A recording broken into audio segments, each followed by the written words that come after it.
Сәлем достар, сіздермен EasyKZ. Инвестиция, қаржылық сауаттылық тақырыбын қазақша, қарапайым тілмен түсіндіретін арна. Бүгінгі видео трейдер көрермендердің назарына. Алдағы минуттарда олардың жиі қолданатын стоп-лосс және take profit терминдерін талдайтын боламыз. Оған қоса, осы функцияларды Freedom брокерінде қалай іске қосуға болатындығында талдап көрсететін боламын. Осындай ақпарат сіздерге қызық болса, видеоға алдын ала лайк басып, пікір қалдыра отырыңыздар. Ал арнаның жаңа көрермені болсаңыз, алда шығатын видеоларды жіберіп алмас үшін арнаға тіркеліп кетулеріңізді сұраймын. Рахмет. Стоп-лосс және take profit функцияларын түсіну және оларды қолдана білу кез келген инвестордың немесе трейдердің өз қаражатын күтпеген тәуекелден сақтап қалуға және қаражатты көбейтуіне үлкен көмегін тигізетін функция. Ең бірінші, осы екі функциямен жеке-жеке танысып, кейін олардың қандай жағдайда қолданылатындығын талдайтын боламыз. Видео соңында осы екі функцияны жүзеге асыруды мысалмен көрсететін боламын. Бірінші, стоп-лосс функциясын қарастырайық. Жалпы айтқанда, стоп-лосс дегеніміз бағалы қағаздың бағасы белгілі бір мөлшерден төмендегенде өздігінен сатылуды жүзеге асыратын алдын ала қойылған тапсырыс. Бұл функцияның негізгі мақсаты потенциалды шығындарды шектеу және эмоционалды шешім қабылдаудың алдын алу. Стоп-лосс функциясын түсіну үшін қарапайым мысалды қарастырайық. Сіз бір акцияны $100 сатып алдыңыз делік. Сіз $90 стоп-лосс функциясын қоясыз. Ол дегеніміз, егер алған акцияңыздың бағасы сол деңгейге, яғни $90 түсіп кеткен жағдайда, сіздің акцияңыз автоматты түрде сатылып, сіз әрбір акция үшін тек $10 жоғалтатын боласыз. Бұл сіздің шығындарыңызды шектейтін функция. Себебі акция бағасы одан да төмен бағаға құлдырауын жалғастырып, сіздің шығындарыңызды арттыра беруі мүмкін еді. Неге стоп-лосс функциясын қолданамыз? Қажет болған жағдайда керек акциямды өзім сатамын деп ойлайтындар да болуы мүмкін. Осы сұраққа жауап бере өтейік. Біріншіден, стоп-лосс функциясы капиталды сақтап қалуға көмектеседі. Трейдинг ол күтпеген жағдайларға толы. Бағалар әп-сәтте құлдырап кетуі мүмкін. Ал стоп-лосс функциясы сіздің жоғалтуға дайын суммаңыздан артық сумманы жоғалтып алмауыңызды қамтамасыз етеді. Екіншіден, стоп-лосс функциясы эмоцияларды қадағалайды. Трейдерлердің ең көп жіберетін қателігі ол баға қайта қалпына келеді деп күтіп, болжаған суммадан да көп қаражатты жоғалтып алуы. Стоп-лосс трейдерді дисциплинаға итермелейді. Үшіншіден, стоп-лосс функциясы уақытты үнемдейді. Сіз трейдер болсаңыз, 24 сағат, аптасына 7 күн нарықты бақылап отыруыңыз керек емес. Стоп-лосс келеңсіз жағдай туындағанда, сіздің сатуға деген тапсырысыңызды өздігінен орындайды. Стоп-лосс функциясы түсінікті болса, take profit терминімен танысайық. Take profit стоп-лоссқа қарама-қарсы ұғым.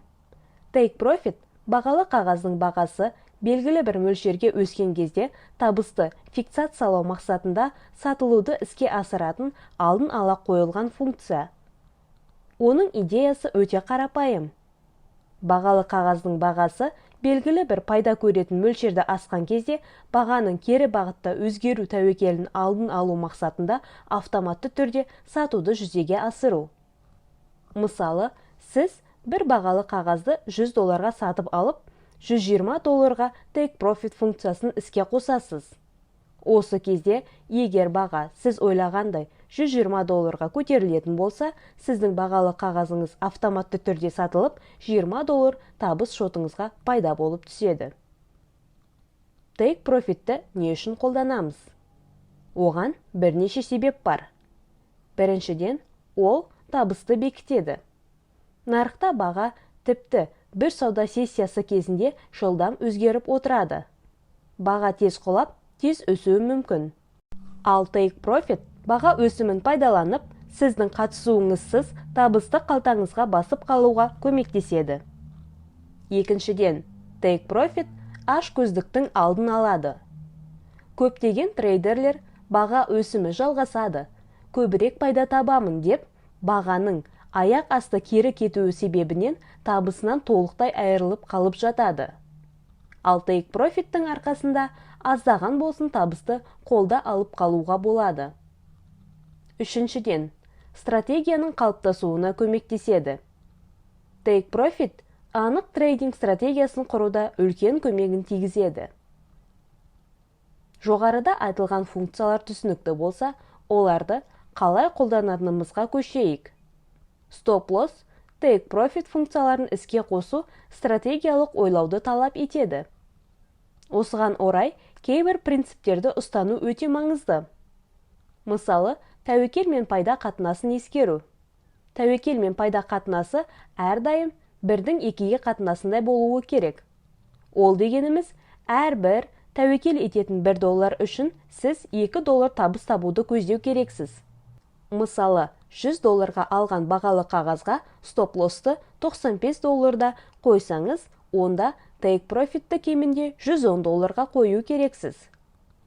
Сонымен қатар, стоп-лосс функциясын бағалы қағазды алу бағасына жақын бағаға бекітпеу керек. Оған қоса, волатильділігі төмен нарықта стоп-лосс функциясын тым көп қолдану жақсы трейдингтен айырылып қалуға әкеледі.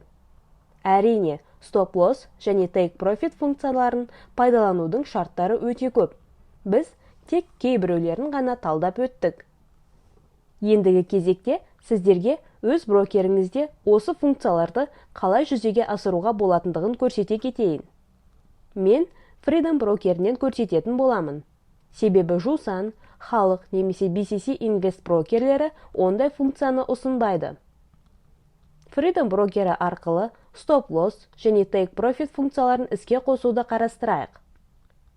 Ол үшін бірінші қолданбаға кіреміз. Кейін портфелімізге өтеміз. Осы портфельден өзімізге қажетті бағалы қағазды таңдаймыз. Сол бағалы қағаздың үстінен өтсеңіздер, бағалы қағаз жайлы ақпарат көрсетілген бет ашылады.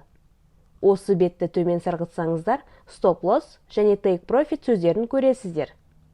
Бірінші стоп-лосс функциясын қарастырайық.